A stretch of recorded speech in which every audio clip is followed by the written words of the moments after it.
Wabah penyakit mulut dan kuku atau wabah PMK itu sudah masuk ke Indonesia sejak 1887 yang itu mengikuti oleh importasi sapi perah dari Belanda ke Indonesia.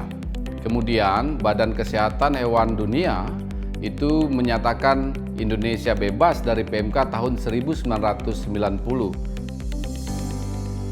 Penyakit mulut dan kuku disebabkan oleh virus RNA yang masuk dalam genus Aptovirus, keluarga Picornaviridae.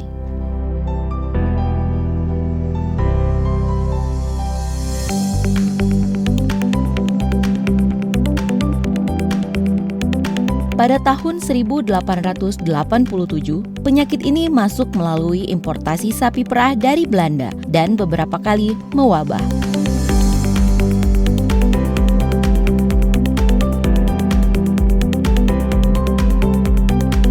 Pada tahun 1990, pengakuan status bebas PMK di Indonesia oleh Badan Kesehatan Hewan Dunia atau OIE tercantum dalam resolusi OIE nomor 11 tahun 1990.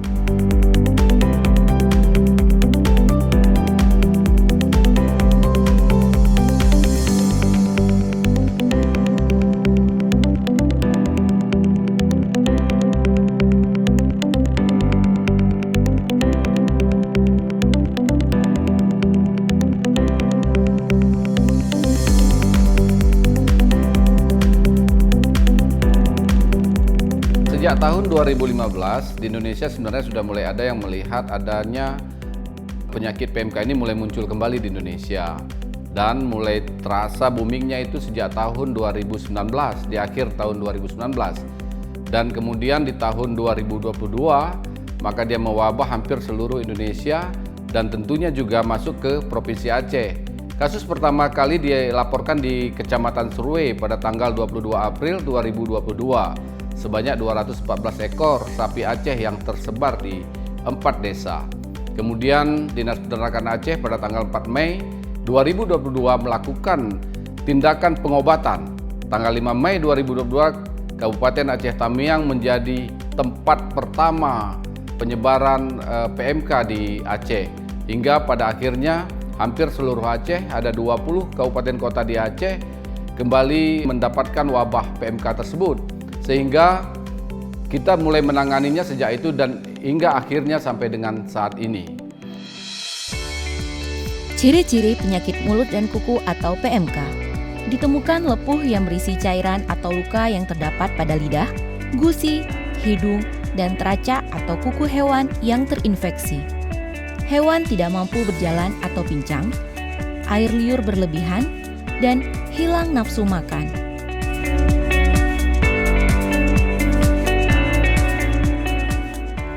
Hewan yang tertular mengeluarkan virus pada cairan vasikel, air liur, susu, air seni atau urin, dan kotoran atau fases. Virus dapat dikeluarkan 1-2 hari sebelum hewan menunjukkan tanda klinis. Tanda klinis penyakit mulut dan kuku atau PMK.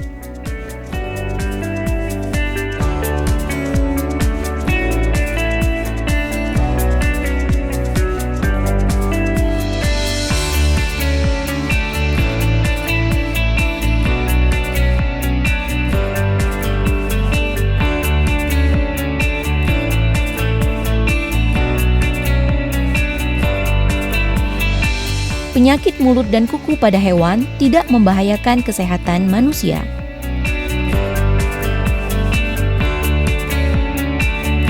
Daging dan susu tetap aman dikonsumsi selama dimasak dengan benar.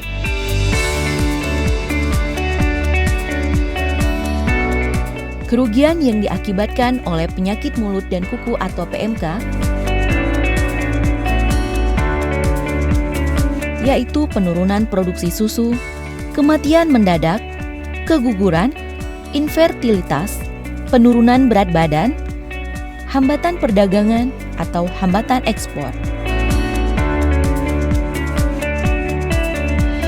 Metode penularan penyakit mulut dan kuku.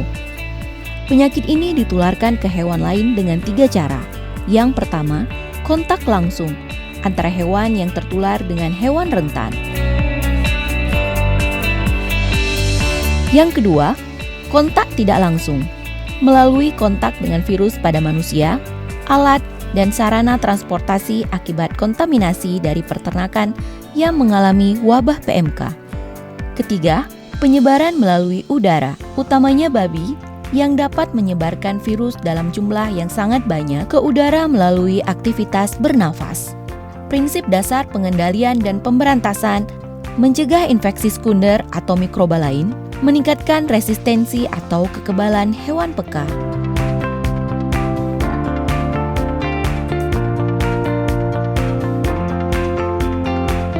Implementasi prinsip dasar. Pertama, menghentikan penyebaran virus. Kedua, menghilangkan sumber infeksi. Ketiga, menghilangkan virus PMK.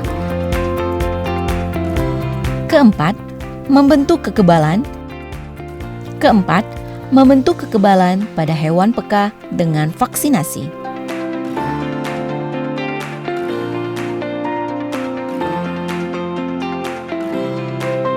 Mencegah kontak hewan peka dan virus PMK. Pertama, melakukan tindakan karantina dan pengawasan lalu lintas. Kedua, melakukan pemusnahan terbatas atau stamping out atau pemotongan terbatas. Ketiga, penelusuran kasus. Keempat, perlakuan bagi produk hewan dan produk sampingan.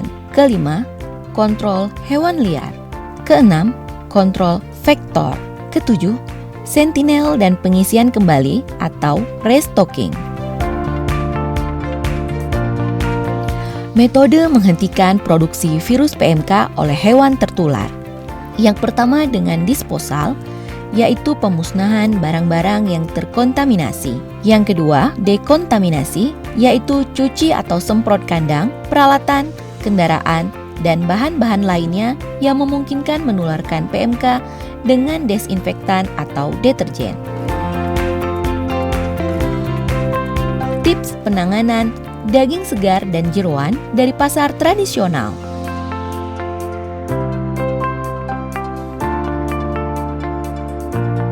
Daging tidak dicuci sebelum diolah, kemudian dinginkan lalu bekukan.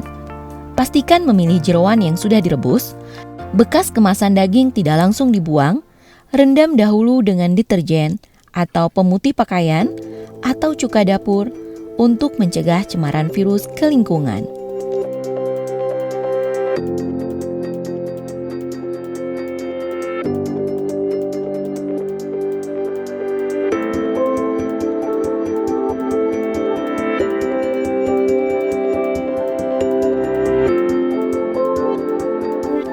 Tips penanganan produk hewan untuk industri. Untuk daging, yang pertama dilakukan adalah pengalengan, dipanaskan hingga suhu internal minimum 70 derajat Celcius selama 30 menit. Yang kedua, pengeringan setelah penggaraman. Untuk susu, yang pertama dilakukan adalah panaskan hingga suhu 132 derajat Celcius selama paling sedikit 1 detik atau UHT. Yang kedua, jika pH susu kurang dari 7, panaskan minimum 72 derajat Celcius selama 15 detik atau HTST. Yang ketiga, jika pH susu di atas 7, proses HTST dilakukan 2 kali. Untuk kulit, lakukan penggaraman yang mengandung natrium karbonat atau Na2CO3 2% selama 28 hari.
3 prinsip dalam memberantas wabah PMK pada hewan. Di antaranya, mencegah kontak antar hewan rentan dengan hewan tertular atau sumber virus PMK. Kedua, menghentikan sirkulasi atau produksi virus PMK di lingkungan. Ketiga, meningkatkan imunitas atau kekebalan pada hewan rentan yang sehat. Sobat Tani bisa menjalani prinsip ini dengan cara menghentikan penyebaran melalui tindakan karantina dan pengawasan lalu lintas hewan, produk hewan, dan media pembawa penyakit hewan. Melakukan dekontaminasi kandang, peralatan, kendaraan, dan bahan lainnya yang kemungkinan menularkan penyakit atau disposal bahan-bahan terkontaminasi. Melakukan vaksinasi pada hewan rentan yang sehat.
Bagi masyarakat, perlu kami ingatkan benar, kita harus tetap waspada.